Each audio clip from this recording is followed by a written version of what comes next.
Hello दोस्तों, स्वागत है आपका अपने YouTube चैनल सौरभ मैथ्स पर। आज हम सीखेंगे क्लास 9th का पहला चैप्टर जिसका नाम है संख्या पद्धति।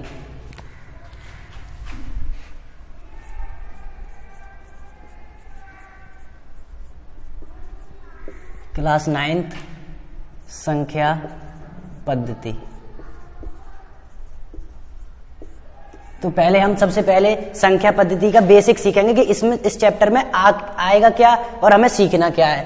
तो सबसे पहले हम बेसिक सीखेंगे इसका संख्या पद्धति अध्याय 1। तो जैसे कि इसका नाम है संख्या पद्धति, तो सबसे पहले हमें इस चैप्टर में संख्याओं के बारे में हमें ज्ञान होना चाहिए कि संख्या कैसी कैसी होती है, किस किस प्रकार की होती है। तो सबसे पहले हम संख्याओं के बारे में सीखेंगे, फिर उसके बाद सवाल करेंगे। तो सबसे पहले हम संख्याओं को कुछ अलग तरीके से नए ढंग से सीखेंगे कि संख्या कौन कौन सी होती है। तो आपने सुना होगा कि प्राकृतिक संख्या, पूर्ण संख्या, पूर्णांक, परमेय संख्याएं, अपरमेय संख्याएं, वास्तविक संख्याएं। तो इन सभी संख्याओं को हम एक नए तरीके से सीखेंगे आज। तो सबसे पहले हम सीखेंगे, आप बताइए कि आपने जब पढ़ना स्टार्ट किया था तो कहाँ से स्टार्ट किया था। जब आपने एडमिशन लिया था, छोटी क्लास में आए थे, तो सबसे पहले हमने सीखा था कि जब संख्याएं हैं वो कहाँ से स्टार्ट हो रही हैं, 1 से स्टार्ट हो रही हैं। कहाँ से स्टार्ट हो रही हैं, 1 से। तो जो संख्याएं 1 से स्टार्ट होती हैं, जैसे 1, 2, 3, 4, 5 डॉट डॉट डॉट अंत तक, इन्फिनिट तक। तो ये जो सभी संख्याएं हैं जो 1 से स्टार्ट होती हैं वो संख्याएं हमारी कहलाती हैं प्राकृत संख्याएं।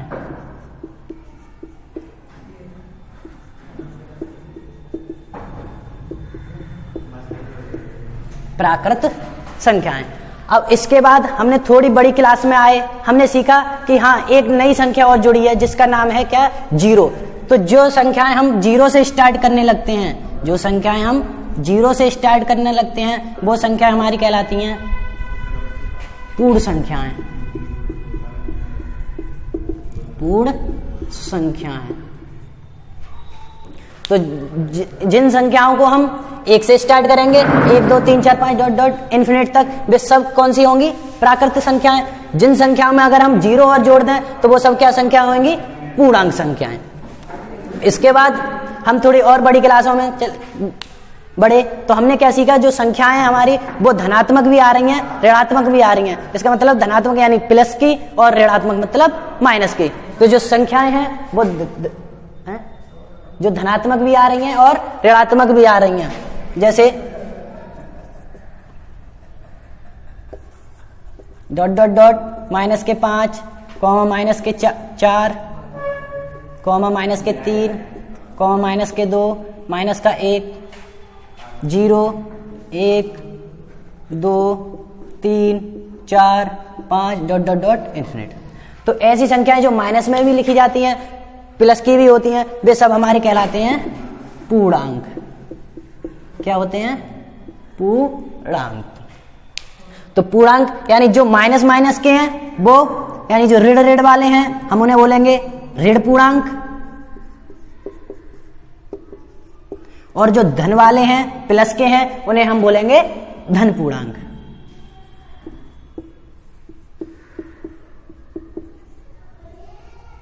तो हमने कौन कौन सी संख्या सीख ली, प्राकृत संख्याएं सीख ली, पूर्ण संख्याएं सीख ली। इसके बाद हमने क्या सीख लिया, पूर्णांक सीख लिया। जो धन वाले हैं वो धन पूर्णांक और जो ऋण वाले हैं वो ऋण पूर्णांक। अब इसके बाद हम सीखेंगे परमेय संख्याएं। कौन सी संख्याएं, परमेय संख्याएं। तो इसकी डेफिनेशन होती है, परिभाषा होती है, जो संख्याएं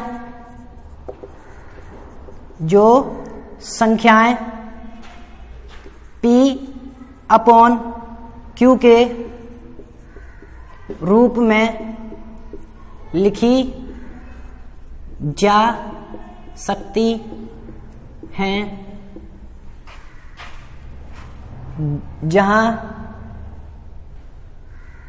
लिखी जा सकती हैं वह परमेय संख्याएं कहलाती हैं। जहां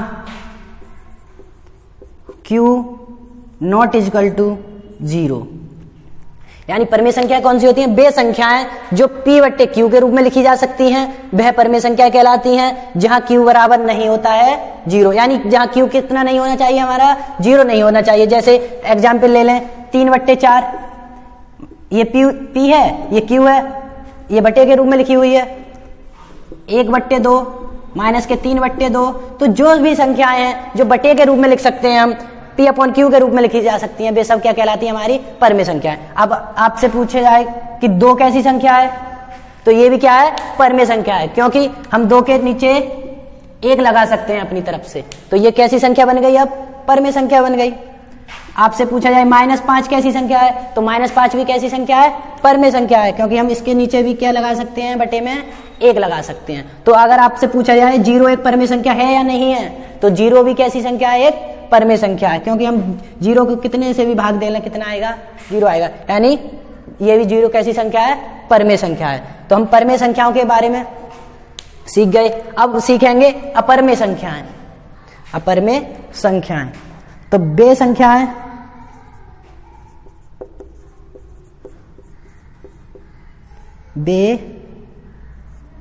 संख्याएं जो पूर्ण वर्ग नहीं होती हैं, वह अपरमेय संख्याएं कहलाती हैं।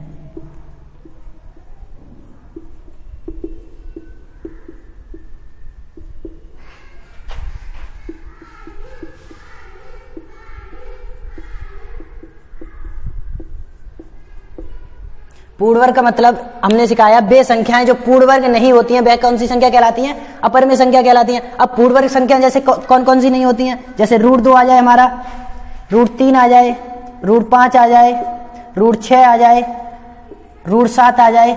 तो जो संख्याएं जो √, में लिखी हुई होती हैं और जो पूर्ण वर्ग नहीं होती हैं, वे सब संख्याएं हमारी क्या कहलाती हैं? अपरमेय संख्या कहलाती हैं। इसमें पाई भी आती है, क्योंकि पाई एक ऐसी संख्या है जो पूर्ण वर्ग संख्या नहीं है, यानी अपरमेय संख्या कहलाती है। और इसमें और भी संख्याएं हैं, जैसे 0.1, 0, 1, 0, 0, 1, 0, 0, 0, 1, जो बार बार रिपीट हो रही हैं और बढ़ते क्रम में लिखी जा रही हैं। ये सभी हमारी संख्या क्या कहलाती हैं? अपरमेय संख्याएं कहलाती हैं। और परमेय संख्या में एक संख्या और रह गई है कि परमेय संख्या जैसे 5.333, ये सब क्या होती हैं? हमारी परमेय संख्याएं होती हैं, जो बार बार आ रही हैं। रिपीटेड जो संख्याएं होती हैं वो सब हमारी परमेय संख्याएं होती हैं, और जो रिपीटेड भी होती हैं और बढ़ते क्रम में भी लिखी जा रही हैं, वे सब कैसी संख्याएं होती हैं? हमारी अपरमेय संख्याएं होती हैं। तो हमने परमेय संख्याएं भी सीख ली, अपरमेय संख्याएं भी सीख ली। अब हमें बताइए कि √4 परमेय संख्या है या अपरमेय संख्या है? तो देखो √4 वैसे तो रूट में लिखा हुआ है, लेकिन ये जो 4 जो है √4 वो कैसी संख्या है? पूर्ण वर्ग संख्या है, क्योंकि हम √4 को क्या लिख सकते हैं? 2। जब हम √4 को 2 लिख सकते हैं तो इसके बट्टे में हम 1 लगा सकते हैं, तो ये कैसी संख्या बन गई? परमेय संख्या। तो √4 कैसी संख्या है? परमेय संख्या। तो वे संख्याएं जो p/q के रूप में लिखी जा सकती हैं वे परमेय संख्या कहलाती हैं, और जो संख्याएं पूर्ण वर्ग संख्या नहीं होती हैं वो अपरमेय संख्या कहलाती हैं। इसके बाद आती हैं वास्तविक संख्याएं। कौन सी संख्याएं? वास्तविक संख्याएं। तो वास्तविक संख्याएं तो जितनी भी हमने संख्याएं सीखी सब संख्या हमारी क्या कहलाती हैं? वास्तविक संख्या कहलाती हैं। चाहे वो अपरमेय संख्या हो, चाहे परमेय संख्या हो, चाहे प्राकृत संख्या हो, चाहे पूर्ण संख्या हो, चाहे पूर्णांक हो।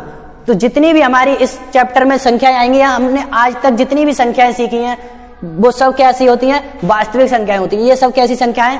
वास्तविक संख्याएं। तो इसका बेसिक जो है संख्या पद्धति का बेसिक यही है कि हमें पहले संख्याएं सीखनी है, कौन कौन सी संख्याएं होती हैं, क्योंकि ये जो चैप्टर है ये संख्याओं पर आधारित चैप्टर है।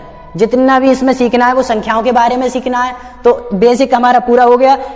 अगर आपको कहीं भी समझ नहीं आ रहा हो तो वीडियो को प्रेस करके आगे पीछे करके देख सकते हैं।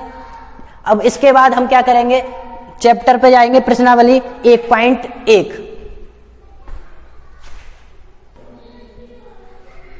तो प्रश्नावली 1.1 का पहला सवाल है, प्रश्न नंबर 1, क्या शून्य एक परिमेय संख्या है? क्या आप इसे P अपॉन Q के रूप में लिख सकते हैं, जहां P और Q पूर्णांक है, जहां Q नॉट इक्वल टू 0। तो इन्होंने ये पूछा है कि शून्य एक परिमेय संख्या है, अगर है तो क्या आप इसे P अपॉन Q के रूप में लिख सकते हैं? तो हमने बताया था अभी बेसिक में कि जो 0 है वो कैसी संख्या है? एक परिमेय संख्या है। कैसी संख्या है? परिमेय संख्या है, और हम उसे P बट्टे Q के रूप में लिख सकते हैं। तो इसका उत्तर जो होगा, वो हल जो होगा वो होगा हाँ, शून्य एक परिमेय संख्या है। हाँ, शून्य एक परिमेय संख्या है, चूंकि इसे हम 0/1, 0/2, 0/3, 0/5 कुछ भी लिख सकते हैं, क्योंकि हम 1 से 0 को भाग दें या 2 से 0 को भाग दें, 3 से 0 को भाग दें, 5 से 0 को भाग दें, आएगा कितना? 0 ही आएगा, शून्य ही आएगा। तो हम लिख सकते हैं इसे हम 0/1, कितने भी उदाहरण ले सकते हैं, हम लिख सकते हैं। पहले सवाल बस इतना ही हल होगा इसका। प्रश्न नंबर 2 है,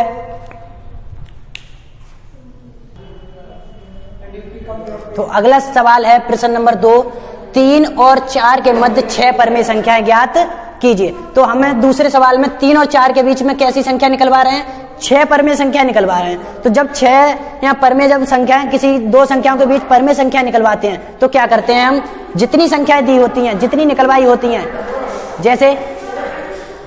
जैसे अगर 6 संख्याएं निकलवाई हैं हमसे, 6 परिमेय संख्या निकलवाई हैं, तो हम क्या करेंगे? दोनों जो संख्या दी हैं उनमें एक अधिक से दोनों तरफ क्या कर देंगे?